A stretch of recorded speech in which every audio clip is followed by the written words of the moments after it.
Alors, Ricciardo se souvient d'avoir intimidé du personnel de Renault F1 lors de son arrivée. Certains n'osaient même pas le saluer. Bah dis donc. Malgré sa sympathie et sa joie du vivre naturelle, Ricciardo révèle en effet qu'il a intimidé du personnel à Estone lors de sa première visite à l'usine, suite à son départ de Red Bull. Ricciardo était un grand nom pour Renault, et cela peut être joué dans les réactions de certaines personnes. Un grand nom fait-il peur? C'est quelque chose que vous essayez en quelque sorte d'ignorer, que vous ne voulez jamais admettre. Bien sûr, ce n'est pas le cas de tout le monde, mais je mentirais si je disais que je n'avais pas remarqué à certaines occasions.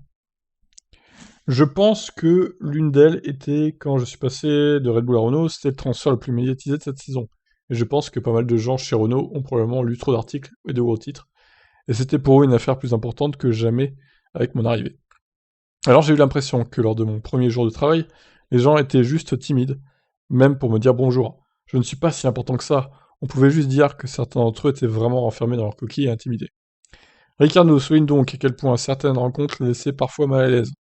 Pour briser la glace, il a simplement décidé de maintenir le cap et d'être lui-même. Je me sentais mal parce que je me disais, je n'essaie pas de vous intimider, j'essaie juste d'être gentil et de commencer quelque chose avec vous. Vous le ressentez parfois dans certaines rencontres.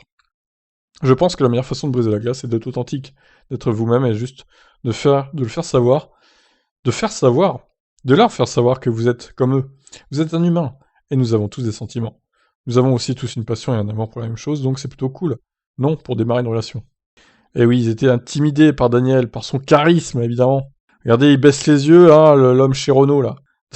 Non mais c'est assez étonnant, bon, que certains n'osent même pas lui dire bonjour.